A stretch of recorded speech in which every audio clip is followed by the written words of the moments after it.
Okay, listen. Force. You know, force is what? This is an external effort. This is an external effort. ठीक है? In the form of push or pull. ये तो इतना बात जानते ही हो आप लोग। या ऐसे भी कह सकते हो push or pull is called a force. With the help of force, we can change the position. We can change the shape of the object. That is called force. Sir, all that we have understood and we also study in the class 9. हाँ बेटा बिल्कुल class 9 का ही है सब कुछ class 9 का है up to moment नहीं फोर्स के डेफिनेशंस के बाद मोमेंट ऑफ फोर्स से आपका शुरू होगा ये तो इंट्रोडक्शन दे रहे हैं मोमेंट 10th की जो सिलेबस है वो एक्चुअली वो वैसे आता भी है क्वेश्चन 10th में भी आता है फोर्स से ठीक है तो कुछ 9th का भी है कुछ 10th का ही भी है दोनों कंबाइंड है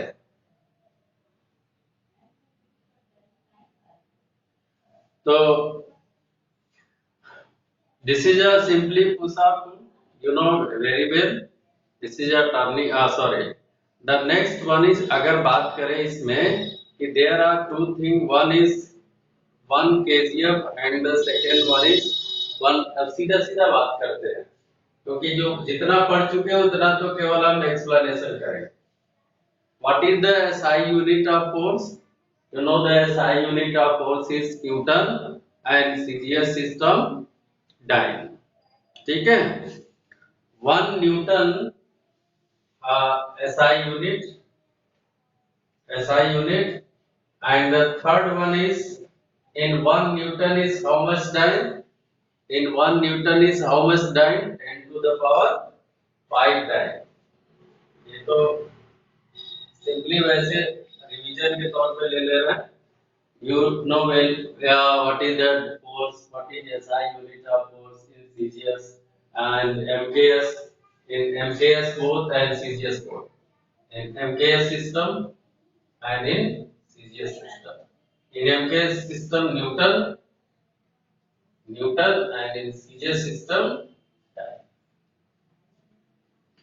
1 Newton equal 10 to the power 5 dyne. What is the difference between mass and weight? You know, mass is the amount and weight is a gravitational force. It is a scalar quantity, it is a vector quantity. It has it has no direction, it has direction. Mass is constant and it is variable. Mass will be everywhere constant. इसके बाद बात करते हैं gravitational force की gravitational force and you know gravitational force is also F equal m into g या इसी को बोलते हैं कि capital G m1 m2 upon r square.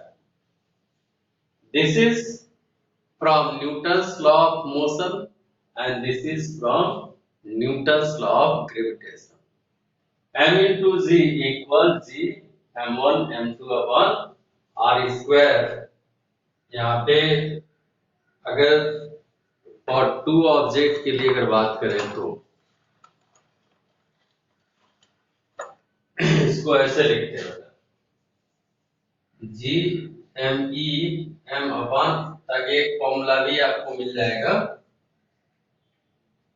अर्थ के सेंस में आपको एक फॉर्मूला मिल जाएगा F equal mg equal G m e m upon r square and in generally if the object are at distance r so that this there are two mass object then the gravitational force is capital G m1 m2 upon r.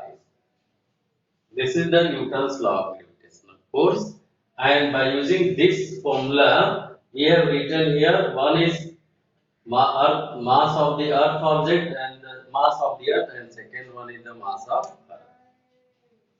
ठीक है.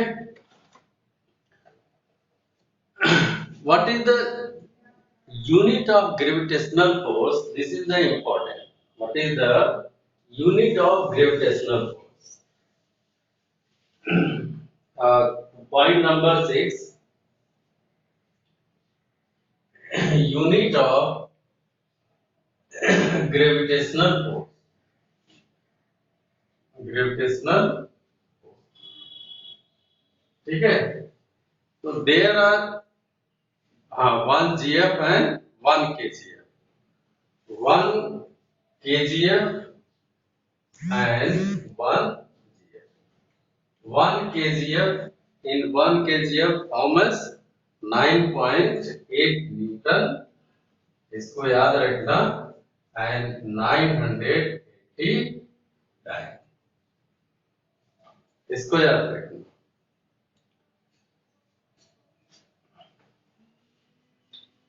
चलो, अब इसके बाद ये तो आपका introductory part. अब हम चलते हैं मोमेंट ऑफ फोर्स पे. तो before going to moment of force, जैसा कि आप लोगों ने बताया कि मोमेंट ऑफ फोर्स ही स्टार्ट करना है. तो before to start moment of force you should know what is rigid body. Actually in this universe there is no rigid body. ठीक है. कोई भी ऐसा ऑब्जेक्ट नहीं है जिसको आप रिजिड कह सकते हो. Rigid means if you are applying any external force on any object and if there is that can be stressed. No, first listen. Rigid, there is no rigid body in this universe. पहली बात.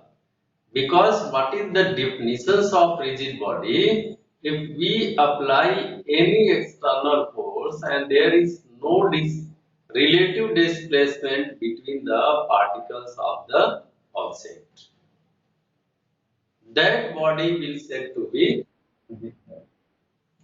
And you know, if you are applying external force on any object, then definitely there will be a displacement. अगर iron पे भी अगर आप hammering करोगे तो iron के भी पार्टिकल डिस्प्लेस हो जाते हैं. वो भी शेप चेंज कर लेता है. वो भी टूट जाता है. अगर ये वॉल है, इस वॉल पे अगर हैमरिंग करेंगे तो वॉल के पार्टिकल भी डिस्प्लेस हो जाएंगे. वॉल टूट जाएगी. ऐसा कोई भी ऑब्जेक्ट आप बता दो इस यूनिवर्स में जिसपे अगर बाहर से कोई भी फोर्स लगाओ और वो टूटे नहीं, उसके पार्टिकल अलग ना हो, चाहे वो कोई भी हो. तो इन दिस यूनिवर्स की अगर बात करते हैं, कोई ऐसा पार्टिकल नहीं है जो एक्सटर्नल इफेक्ट फोर्स से अफेक्टेड ना हो. तो पर फिर भी हम रिजिड बॉडी स्टडी करते हैं क्योंकि फिजिक्स की एक ब्रांच है जिसको बोलते हैं sir what about vacuum. Vacuum का अनिमेश, वैक्यूम का यहाँ से क्या रिलेशन है? आपका पूछने का सेंस बताओ. Unmute yourself and then converse me. Animesh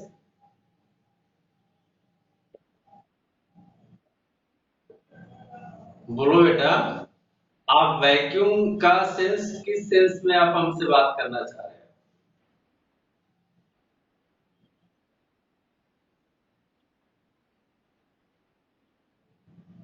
air.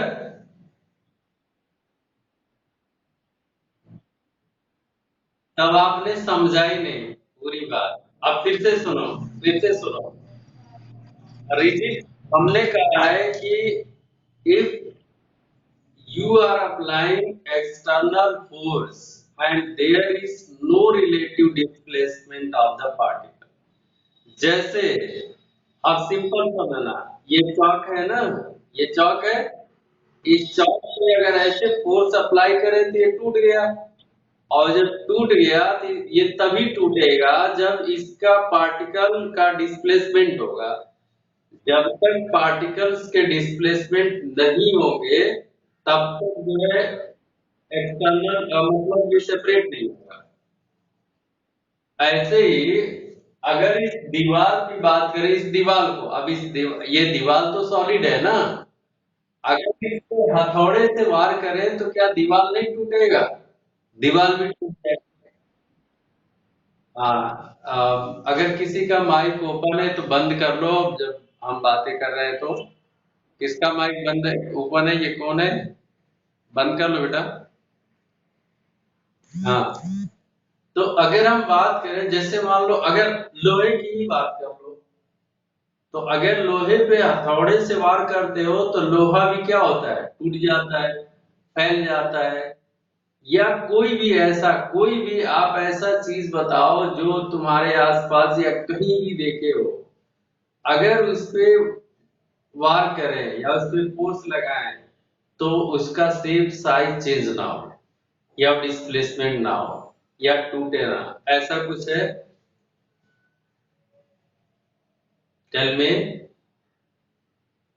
ऐसा कोई भी है ऑब्जेक्ट? नहीं है ना? तो वही रिजिड होता है। अब वही रिजिड, अब तो क्लियर है। ऐसा कुछ भी नहीं। अगर एयर की बात करें तो एयर में तो ऐसे हवा से, ऐसे अगर हवा हाथ भी ऐसे हिला दोगे तो एयर के पार्टिकल अलग हो जाते हैं। गैस एक एक डायरेक्शन से दूसरे डायरेक्शन पे चले जाते हैं, तो उनके तो पार्ट रिलेटिव डिस्प्लेसमेंट वैसे ही ज्यादा होते हैं। ठीक है, तो हम एक किसी पर्टिकुलर ऑब्जेक्ट की बात कर रहे हैं, तो ऑब्जेक्ट की जब बात कर रहे हैं तो अब कोई भी ऑब्जेक्ट है, ऐसा कोई भी इस दुनिया में नहीं बना जो रिजिड हो। फिर भी हम रिजिड की बात करते हैं, रिजिड का स्टडी करते हैं, और जो मोमेंट ऑफ फोर्स आप पढ़ने जा रहे हो वो रिजिड बॉडी पे ही डिपेंड है। टोटल वो चैप्टर ही रिजिड बॉडी का है। ऐसा क्यों कहा गया है? क्योंकि मैकेनिकल फिजिक्स की तमाम ब्रांचेस है, जैसे इलेक्ट्रॉनिक फिजिक्स है, मैकेनिकल फिजिक्स है, इलेक्ट्रोस्टैटिक फिजिक्स है, न्यूक्लियर फिजिक्स है। वैसे ही फिजिक्स की एक ब्रांच है जिसको मैकेनिकल फिजिक्स कहा जाता है। ठीक है, उसी मैकेनिकल फिजिक्स में जितने भी सॉलिड ऑब्जेक्ट हैं, all solid object are suppose to be rigid. Supposed की बात कहा है कि let us consider chalk is a rigid body, let us consider wall is a rigid body, let us consider um, let us consider pen is a rigid body, let us consider mobile is a rigid body। बात समझ में आ गया? तो mechanical physics में जो भी solid दिखा, जो भी सॉलिड की ऑब्जेक्ट, सॉलिड ऑब्जेक्ट, चाहे वो कोई भी हो, एयर और लिक्विड को छोड़ करके जो भी सॉलिड आया उन सबको रिजिड बॉडी बोल दिया गया। मतलब सपोज किया गया rigid in comparison to some other object. नहीं समझ रहे हो बेटा आप लोग? In comparison to some other object means, Anamika, what is your sense? What do you want to say कि rigid in comparison to other object? What do you mean?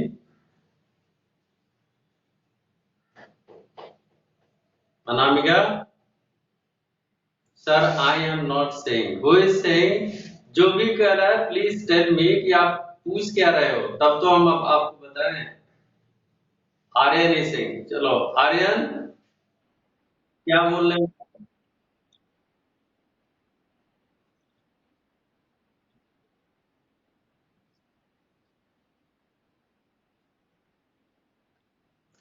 अरे वो तो अलग बात हो गई ना, अभी तो हम सिर्फ बात करते हैं रिजिड की, रिजिड कौन सा है। तो रिजिड तो वैसे कोई नहीं है, बात समझ में आ रहा है? रिजिड तो वैसे कोई नहीं है, लेकिन फिजिक्स की जो मैकेनिकल ब्रांच है उसमें जितने भी सॉलिड हैं सबको रिजिड सपोज कर लिया गया है, और सपोज करके तभी मैकेनिकल फिजिक्स आगे बढ़ा है। और अगर नहीं सपोज करता तो मैकेनिकल फिजिक्स बना ही नहीं होता। बात समझ में आ गया? अब कौन सा ज्यादा रिजिड है, कौन सा कम है, वो तो अलग बात हो गई। कंपैरिजन तो यहाँ पे हमें करना नहीं है। अब सपोज आगे बढ़े। आर्य आगे बढ़े। यस, चलो आगे समझो। चीजों को समझना और उसमें जब एंटर करोगे तब अच्छी चीजें मिलती है सामने। तो पहली बात तो रिजिड कोई नहीं है in this universe, there is no rigid body, because if rigid body का डिफाइन ही है if you are applying any external force and there is no relative displacement between the particles, then that object is said to be rigid body. In this universe, there is no rigid body. In mechanical physics, all these solid objects are said to are supposed to be rigid body. इतना लेकर के चलना है। अब suppose that there is a stone, पत्थर जिसको बोलते हैं, so that is a solid, not a rigid. But in mechanical physics, you know, all the solid are supposed to be rigid. So stone is also a rigid. So here there is a rigid body. Just I am drawing the shape of the stone. This is a rigid body. ये stone है। अब जैसे suppose that कि this book is a rigid body. This book is a rigid body. अब इसको समझना, this is a rigid body and this is fixed at my finger here. देखो यहाँ पे ये फिक्स हुआ है। जब यहाँ पे फिक्स हुआ इस फिंगर पे, इस वाले फिंगर पे यहाँ पे फिक्स हुआ है और हमने इसको इस साइड से पकड़ा हुआ है यहाँ से, और इसको जब ऐसे फोर्स लगाएंगे तो ये रोटेट करेगा। देखो ऐसे रोटेट करेगा, ऐसे रोटेट कर रहा है, तो ये बीच में यहाँ पे फिक्स है यहाँ पे, और इसको ऐसे साइड में फोर्स लगा रहा है। तो जो फिक्स पॉइंट था ये था, और इस फिक्स पॉइंट से एक लाइन पास करा दो। ये जो फिक्स पॉइंट होंगे, इस पॉइंट को कहेंगे रोटेशनल पॉइंट, और ये जो लाइन पास करेगी इसको बोलेंगे axis of rotation. Axis of rotation. बात समझ में आ गया? The object is fixed at that point. This fixed point passing a line through this fixed point is known as axis of rotation. अब बात करते हैं कि अगला, हमने इसके साइड पे फोर्स लगाया था, इधर ऐसे फोर्स लगाया हुआ था भाई, साइड में ही फोर्स लगाया था। इसको हमने एरो नहीं बना रहा है, इसको हमने ऐसे लगाया था, ऐसे ऑब्जेक्ट लगाया था। अब आप देख, ये फोर्स है, ये फोर्स है जिसको हमने बुक के साइड में लगाया हुआ। तो जिस लाइन में फोर्स लग रहा है इसको बोलते हैं लाइन ऑफ फोर्स। इसको क्या बोलते हैं? Line of force. Line of force, line of force. अब due to this force the object is rotating. अब आप ऑब्जेक्ट देख करके बताओ कि कौन से डायरेक्शन में रोटेट करेगा, क्लॉकवाइज या एंटी क्लॉकवाइज। देखो ये फोर्स ऐसे लग रहा है, तो क्लॉकवाइज रोटेट करेगा या anti clockwise? Anti clockwise. Good. तो यहां पे हम इसका डायरेक्शन ऐसे बनाते हैं, object is rotating like this one, ठीक है। Now see this fixed point, from this fixed point draw a perpendicular distance, this is r 90 degree. देखो यहां से इस फिक्स पॉइंट से पर जो लाइन ऑफ फोर्स है उस पे हमने एक परपेंडिकुलर लाइन ड्रॉ किया हुआ है। Now what you have seen here कि there is a force which is trying to rotate the object. Then if I ask you what is moment of force, that is turning effect.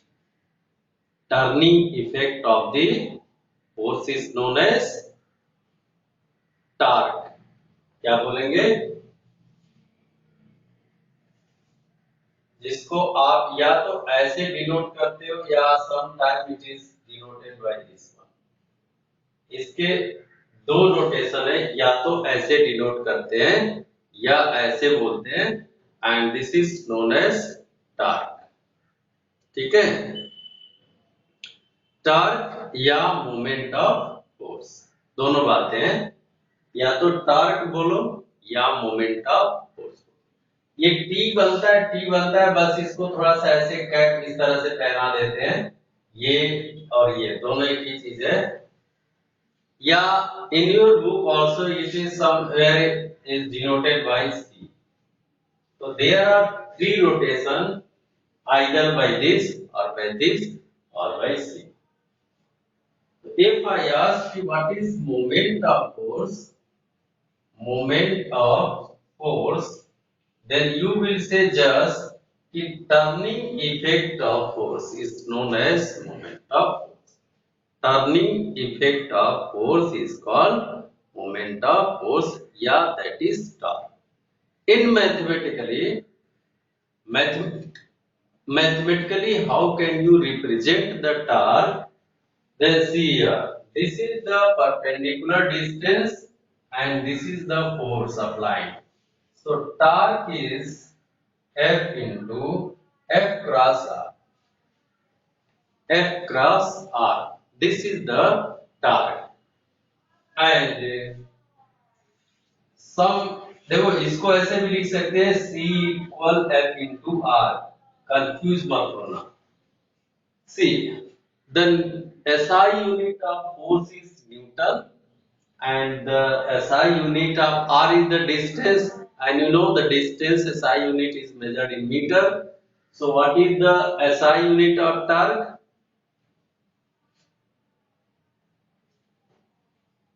What is SI unit of torque? Newton meter. So the SI unit of torque is Newton meter. यहीं पे लिख दे रहे हैं Newton metre. अब आपसे question कैसे कर सकता है? क्वेश्चन आपसे पहले करेगा कि what is moment of force. पहले अब चलो क्वेश्चन कर लेते हैं, फिर आगे बढ़ते हैं। Anamika, tell me what is rigid body.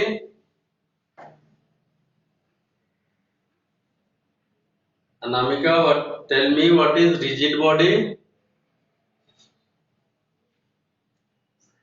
Aryan,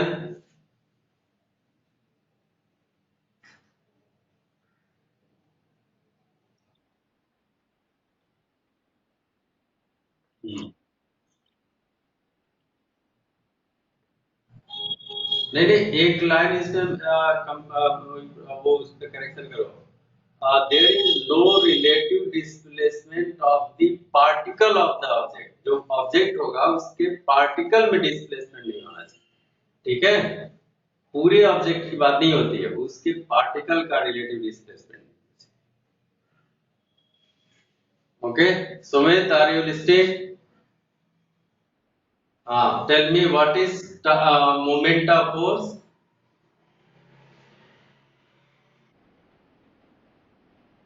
Turning effect of force is called moment of force.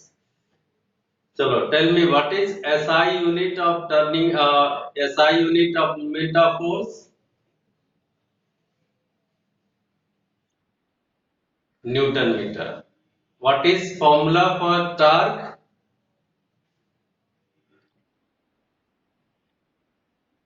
No, F into R. Okay, F cross R.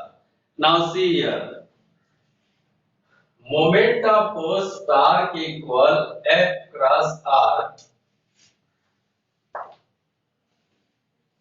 It is a vector quantity. पहली बात समझ, it is a vector quantity. एक तो यहीं पे चीजें clear हो जाएंगी। It is a vector quantity.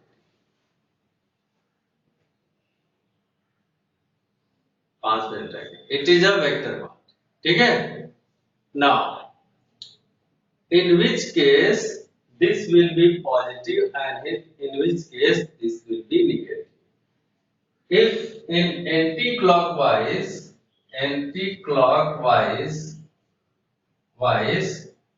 it is said to be positive, मतलब अगर ऑब्जेक्ट एंटी क्लॉकवाइज में रोटेट कर रहा है तो that will be moment of force या टॉर्क विल बी पॉजिटिव।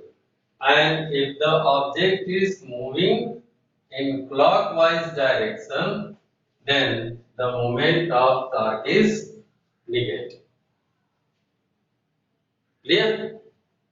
मतलब अगर देखो, अगर ऑब्जेक्ट ऐसे मूव कर रहा है, ये पोजीशन जो है एंटी क्लॉकवाइज का है, ये पॉजिटिव हो गया, और अगर ऐसे मूवमेंट कर रहा है क्लॉकवाइज तो this is negative. Negative moment of force is negative. You में से थोड़ा सा डाउन कर देते हैं ताकि आपको आप डायग्राम दिख जाएगा, और नोट भी करते चलना आप लोग, ठीक है। जो भी लिख रहे हैं पॉइंट्स आप उसको नोट भी करते चलना। तो in anti clockwise the moment of force is called positive and in clockwise it is said to be negative.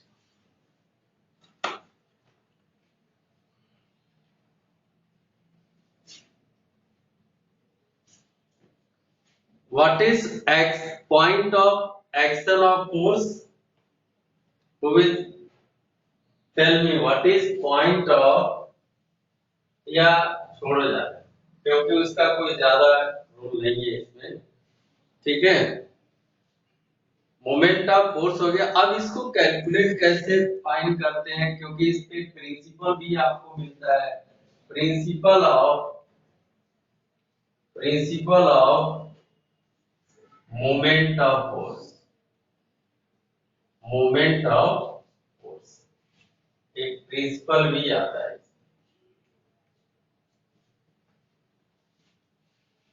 अब प्रिंसिपल में क्या होगा, जस्ट यू विल से कि left moment of force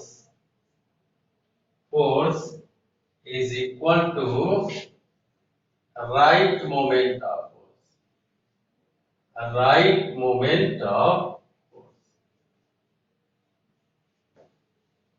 this is the principle. Left moment of force is equal to right moment of force, या दूसरे word में कहते हैं sum of moment of force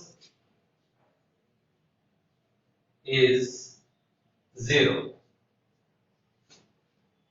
या तो टोटल फोर्स का जो मोमेंट हो सम करे वो 0 हो, या left moment equal to right moment.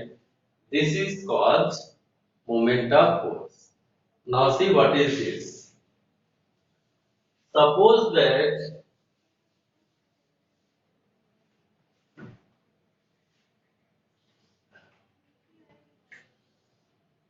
this is a fixed point. This is a fixed point and there are two forces here. One is, इसको S suppose कर लेते हैं, this is F1 and the distance from this is R1 and this is F2 and distance of this force from this fixed point is R2. Then from this fixed point the torque is F into R1, means F1 into R1. This is the left movement, और इसी का right movement अगर इधर से देखोगे, क्योंकि देखो ये जो है ऐसे मूवमेंट कराएगा और ये जो है ऐसे मूवमेंट कराएगा ना, इसको देखो, ये ऐसे मूव कराएगा, ये ऐसे मूव कराएगा। तो one is in clockwise and second one is anti clockwise. So this is equal to F2 into R2. Left moment equal right moment. Or if you will transposing these two, F1 into R1 minus F2 into R2 then equal to 0. Clear? So this is the, अब इसको ऐसे भी तो लिख सकते हैं, F1 into R1 plus minus F2 into R2 equal 0. Means the sum of total moment of force is 0. This is called principle of moment of force. Clear?